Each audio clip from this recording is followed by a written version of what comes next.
Oke,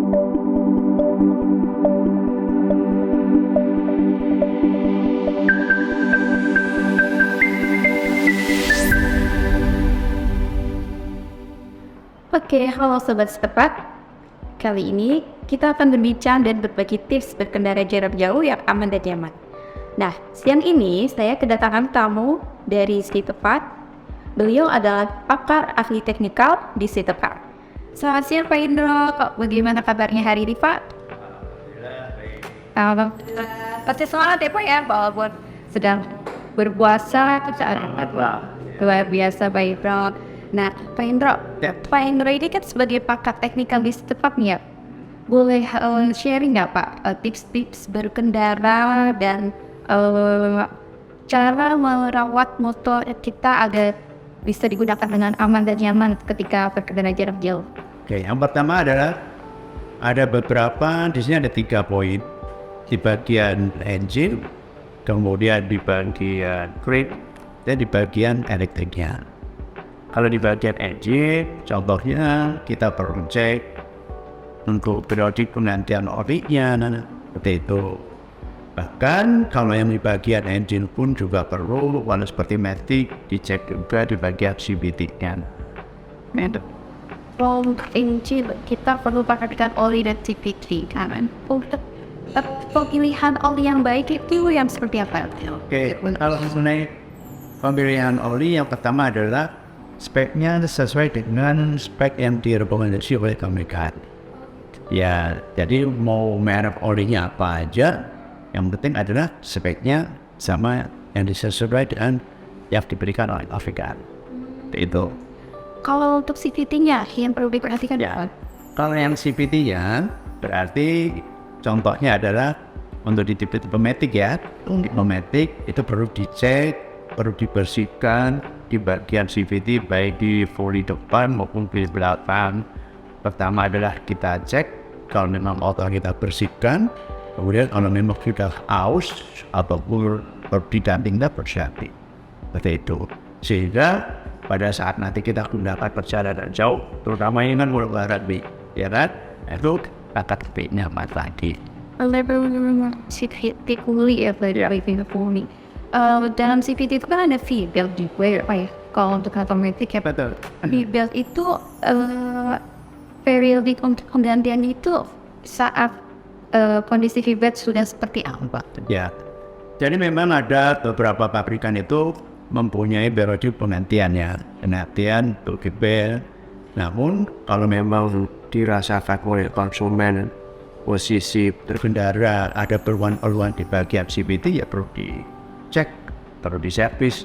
Pada saat dicek di servis itu akan ketahuan adanya komponen-komponen di CVT itu kotor atau aus. Sebagai contoh adalah di bagian puli depan itu berarti di back rotornya itu sudah aus, berarti tidak peang-peang seperti itu. Kemudian kalau di bagian di drag belt-nya atau big belt-nya itu kalau sudah aus bisa ketahuan, bisa diukur atau bisa dilihat dengan fisik ya, dengan mata aja terlihat visual. Apabila ada retakan-retakan, ya itu langsung perlu diganti. Seperti itu. Terus di bagian belakang, di bagian pulinya juga perlu dicek apakah kotor, apakah kapas koplingnya sudah aus. Seperti itu. Nah, tadi kan ada 3 poin ya Pak ya? Ya. Engine, frame, dan elektrik. Kalau untuk frame itu seperti apa? Untuk frame-nya pertama adalah ban. Itu ya kan? Ban. Jadi kadang-kadang sobat-sobat kalau masih tepat ya, kalau memperhatikan bannya itu pastikan lihat di TDI-nya. Jadi di TDI itu ada indikator keausan ban. Jadi ada segitiga di samping ya, di samping ban kiri maupun di belah kanan itu ada tanda segitiga. Tanda segitiga itu nanti kita bisa lihat di telapak bannya. Di telapak ban itu menandakan apakah bannya sudah aus atau betul. Jadi kalau untuk perjalanan jauh, begitu sudah tanda ausnya sudah kelihatan, sudah dilalui, maka ban perlu diganti supaya nanti kendaraannya lebih aman. Seperti itu. Terus kemudian masih di bagian frame lagi, yaitu di bagian rem. Rem sangat penting sekali. Berarti rem depan maupun rem belakangnya. Di rem depan apakah kapasnya sudah halus, kemudian apakah di bagian minyak remnya juga perlu diperiksa, dan yang lainnya di sistemnya, supaya nanti pada saat digunakan juga akan lebih enak. Safety sekali ya, benar-benar, karena di bagian bak, bagian rem itu berperan kali. Oke, untuk sayur, ban, dan rem itu apa lagi yang perlu diperhatikan? Oh boleh, jadi di antaranya adalah untuk tipe sepeda motor tipe sport maupun bebek, itu juga perlu diperhatikan di rantai rodanya. Jadi di rantai roda itu kalau sudah aus pasti akan kendor. Jadi kita perlu cek ya.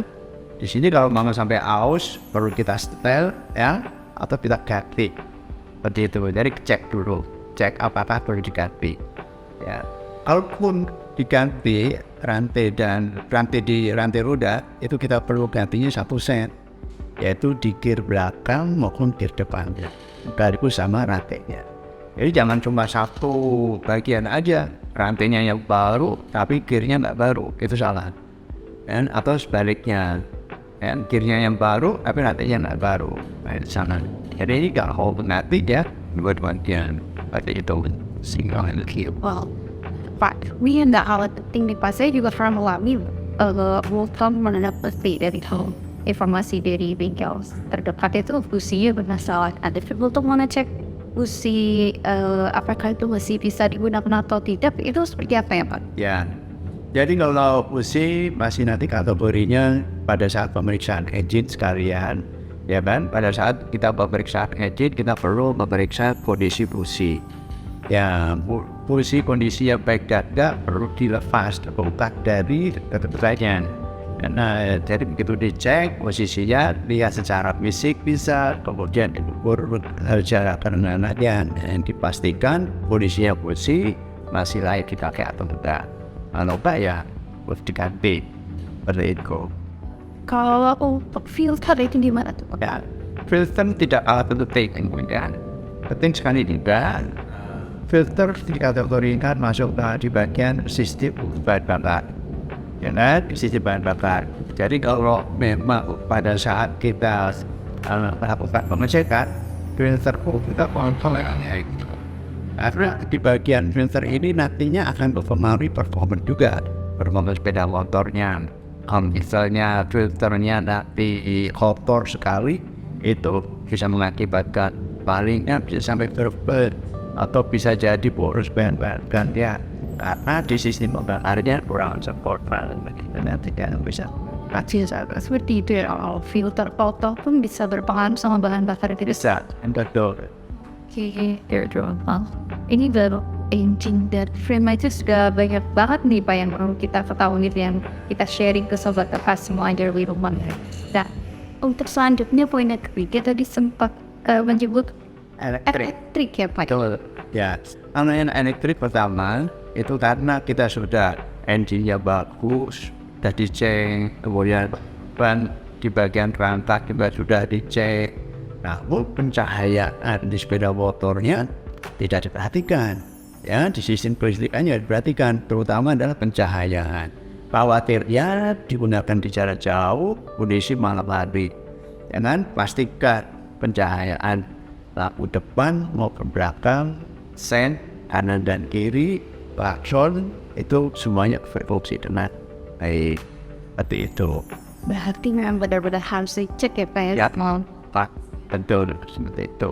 Jadi itu memang perlu sekali kita perhatikan pada saat, apalagi sekarang momennya mau lebaran, biasanya untuk silaturahim itu kendaraan sangat penting sekali digunakan ya, untuk mobil, rumah saudara, seperti itu dipastikan supaya kita berkendaranya lebih nyaman dan aman.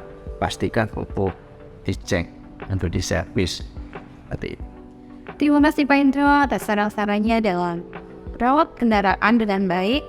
Sobat tepat, kita sudah mendapat banyak ilmu nih dari Pak Indro. Semoga kita bisa mengaplikasikannya dan bisa merawat kendaraan kita dengan baik, terutama untuk kita perjalanan jauh, berkendara jarak jauh, dan juga untuk momen Lebaran kali ini kita akan sering bersilaturahmi ke sahabat keluarga. Dan sampai jumpa di tips-tips berikutnya. Salam!